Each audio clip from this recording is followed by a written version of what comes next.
Vamos a comenzar con la clase relacionada con mezcla mecánica rápida. El mezclado es una operación unitaria empleada principalmente para dispersar sólidos, líquidos o gases en líquidos. Por ejemplo, sólidos cuando queremos aplicar algún reactivo sólido como puede ser pastillas de cloro o sulfato de aluminio, que es una sal sólida. Líquidos cuando queremos dispersar un líquido en otro líquido. Por ejemplo, aunque el sulfato de aluminio venga como una sal sólida, no es recomendable aplicarlo como sólido. Lo recomendable es primero disolverlo en líquido y preparar una solución, y esa solución es la que se va a aplicar al agua. Entonces en ese caso estaríamos aplicando líquido, o por ejemplo aplicar cloro líquido en el agua para hacer desinfección. Cuando hay que hacer el mezclado del cloro líquido en el agua, aplicaría para ese caso. O también gases en líquidos, cuando queremos, por ejemplo, hacer desinfección, pero con cloro molecular o cloro 2, que es cloro gaseoso. En todos esos casos se emplean el proceso de mezclado.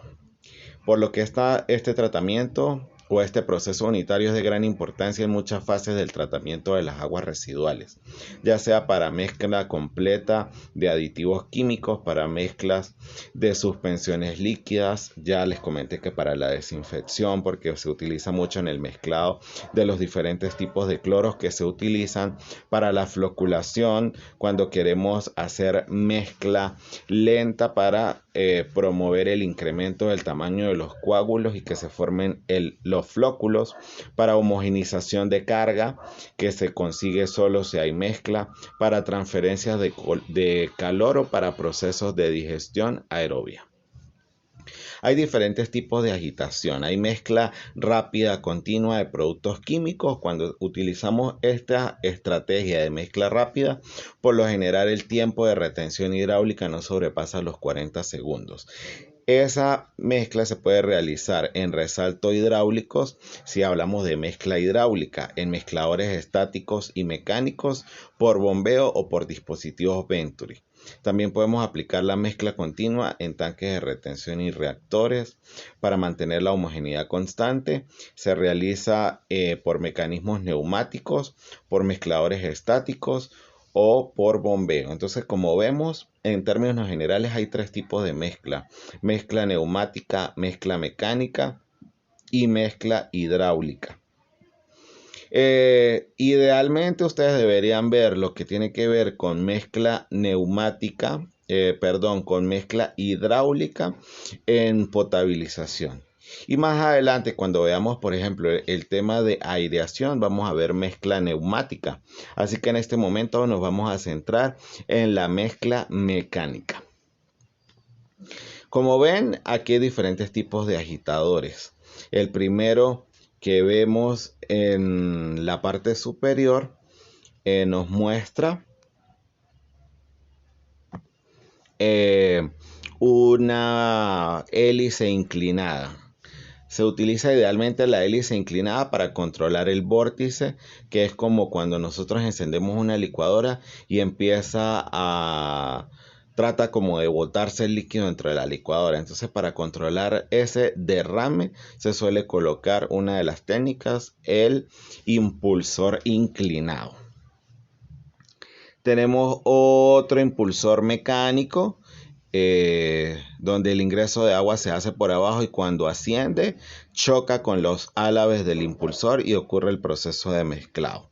Tenemos un proceso de mezclado en serie, donde tenemos el ingreso del producto químico en la primera etapa, hay un proceso de mezclado y luego pasamos a la segunda etapa. Este proceso es muy utilizado, por ejemplo, en la neutralización.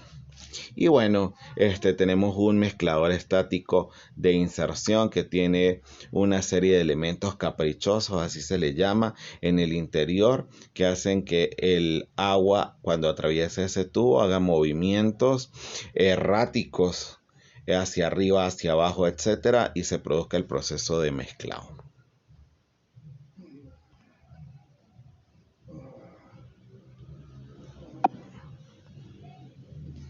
Ok, en cuanto a las hélices, para viscosidades, se utilizan para viscosidades medias y bajas.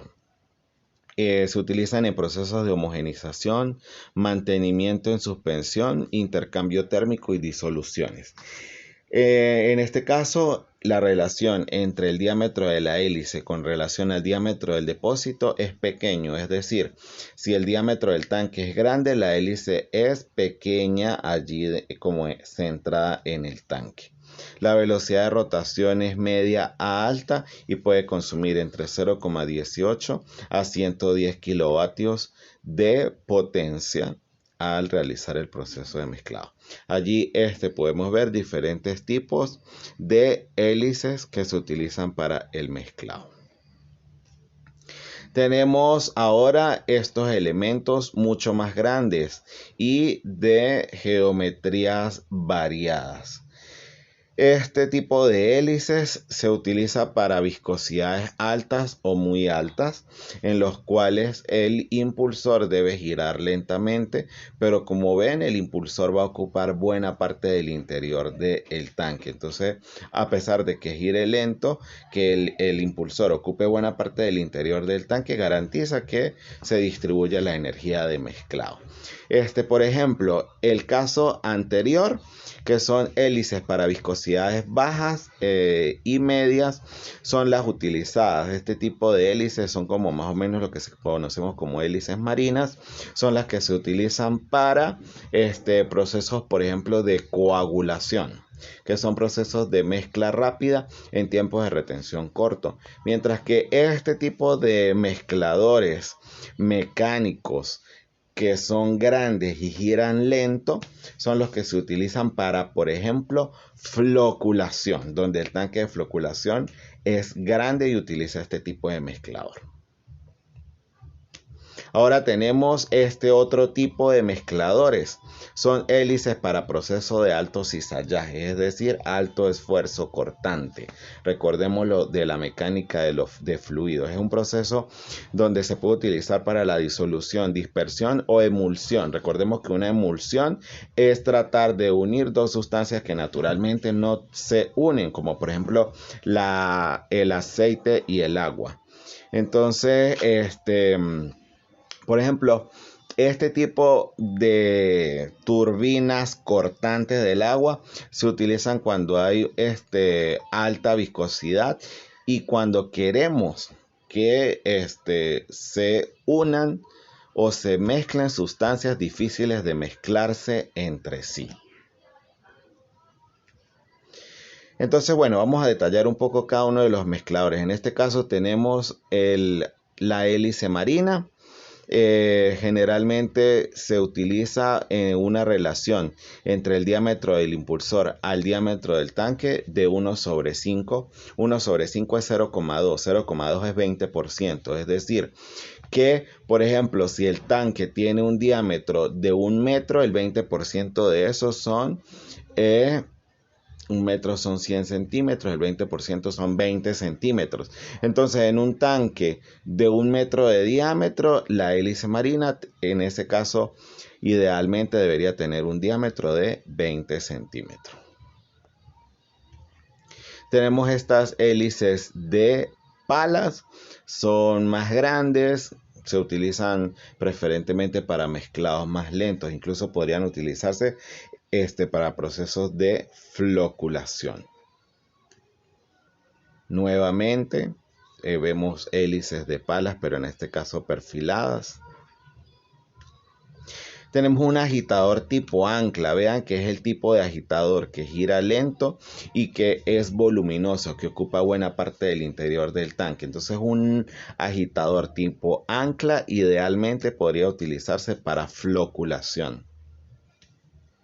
Tenemos la turbina tipo Ruston. Vean que es como esas turbinas especializadas para producir alto cizallaje o alto esfuerzo cortante, por lo que una turbina tipo Ruston puede ser utilizada para emulsiones.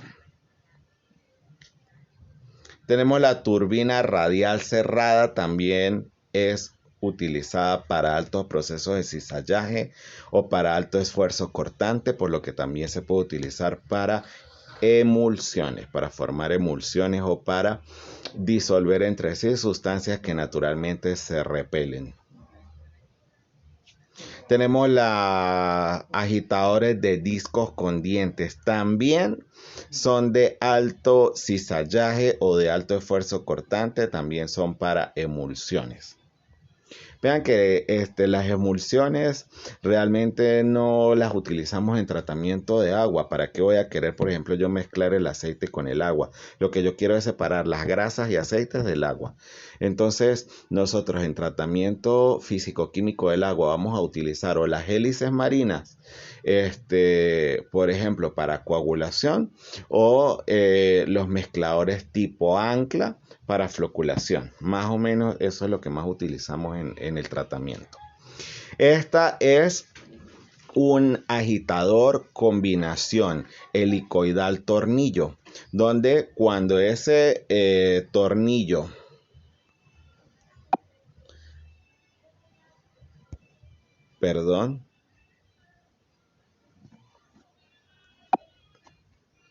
cuando este tornillo gira, vean que la parte central asciende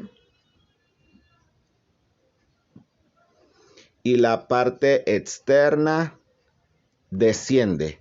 Entonces ese ascenso y descenso produce un mezclado lento pero bastante dispersa la energía de mezclado en todo el interior del tanque. Así que ese tipo de tornillo es muy utilizado, por ejemplo, se puede utilizar para floculación.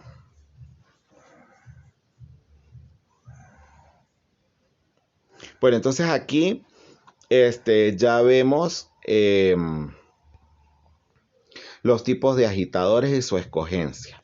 Vean que para líquido miscible, por ejemplo, cloro líquido en agua, utilizaría un impulsor tipo hélice con ese impulsor entre un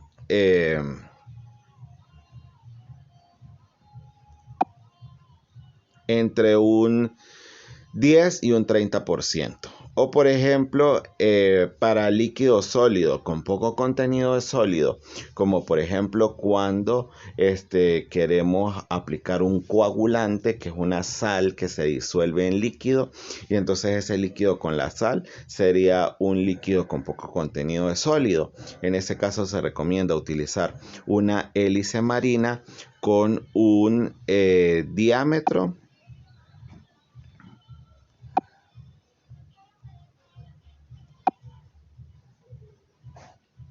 entre el 30 y el 60% del diámetro del tanque.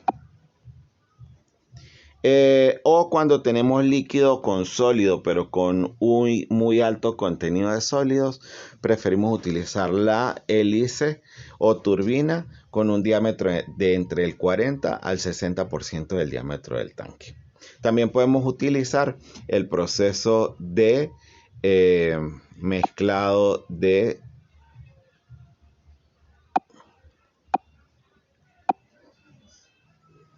líquido gas, donde ¿cómo podría ser líquido gas? Bueno, pues por ejemplo desinfección del agua potable con clorogas. En ese caso se recomienda una hélice de turbina o una turbina radial.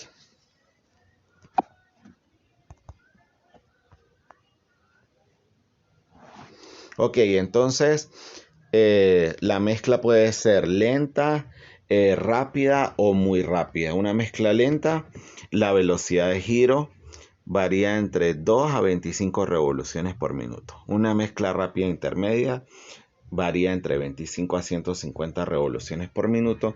Y una mezcla muy rápida varía entre 150 y 2000 revoluciones por minuto.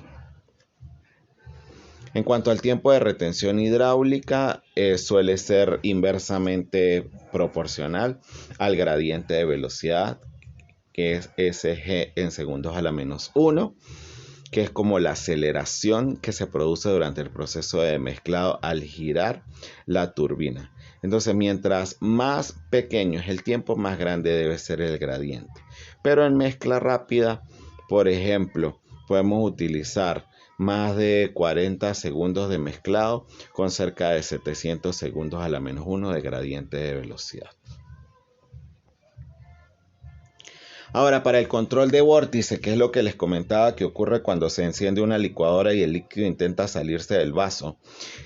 Una de las técnicas de control, como vimos, es inclinar el impulsor.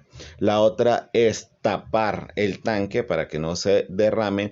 Y la tercera técnica es colocar bafles o mamparas, que son 4 pantallas colocadas a 90 grados entre sí, con un ancho de entre el 10 a entre más o menos un 10% del ancho de todo el tanque. Es decir, si el tanque es de 2 metros de diámetro, cada mampara va a tener por lo menos 20 centímetros de ancho. Aquí vemos entonces el diseño. Este es un tanque con su impulsor. El impulsor es de 6 palas planas. Entonces, si vemos en la base, me dice que el agitador es un impulsor de turbina de 6 palas planas. En el punto número 2 me recomiendan 1/3, es decir, más o menos que el diámetro del impulsor sea el 33% del diámetro del tanque. Asimismo, me dan una serie de indicaciones para las dimensiones de cada una de esas palas del impulsor. Y muy importante, me dicen que la altura del líquido debería ser igual al diámetro del tanque. Eso suele utilizarse mucho en los tanques de mezclado, porque adicionalmente pues el tanque tiene un borde libre. Entonces vean que los tanques que se utilizan para mezclado deben ser en su mayoría cilíndricos, con la altura un poco mayor que la base del tanque, pero no mucho. Cuanto mayor, el borde libre.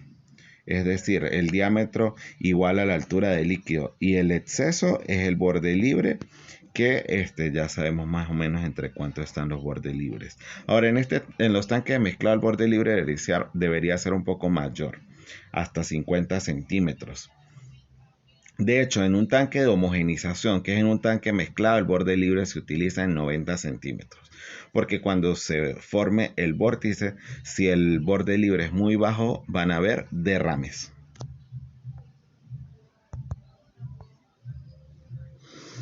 Bien, en cuanto a las ecuaciones para diseñar un proceso de mezclado, la primera es la ecuación de Kamm y Stein, que me habla de que el gradiente de velocidad, que ya les dije que está en segundos a la menos 1, es igual a la raíz cuadrada de la potencia de mezclado entre la viscosidad del fluido a mezclar por el volumen de líquido mezclado. Ya les había mostrado una tabla que más o menos me relacionaba el tiempo de retención con el gradiente de velocidad, y que me decía que a mayor tiempo de retención, menor debe ser el gradiente de velocidad. Entonces, por ejemplo, para un mezclado común, entre 5 a 20 segundos, con gradientes entre 250 a 1500, mientras que para la floculación los tiempos típicos es entre 20 a 40 minutos, pónganle allí entre 10 y 30 minutos, con gradientes entonces muchísimo más bajos, porque como los tiempos se elevan, se baja el gradiente a valores entre 20 y 80. En ningún caso en la floculación los gradientes deben superar de 100, y en ningún caso para la coagulación los gradientes deben bajar de 700. Tenemos una ecuación relacionada con el proceso de mezclado, que se puede utilizar conjunto con la ecuación de Kamm y Stein. Lamentablemente en esta diapositiva no sé por qué no se ve la ecuación, pero en el formulario la van a poder apreciar. Y también tenemos esta ecuación de energía de mezclado, que me dice que según si el flujo es laminar o flujo turbulento, recuerden que eso depende del número de Reynolds, nos va a permitir determinar la potencia según las variables que están implicadas allí en la ecuación. Allí vemos en la tabla 5.8 en la parte de abajo de la diapositiva que según el tipo de impulsor y si el régimen es laminar o turbulento, lo que depende del número de Reynolds, vamos a escoger la constante K para esas ecuaciones. Por ejemplo, para una turbina de 6 palas planas en régimen de turbulento, el valor de K vale 6,30 y es el que se sustituiría en la ecuación. Bueno, muchachos, entonces hasta aquí sería la clase teórica relacionada con el tema de mezclado.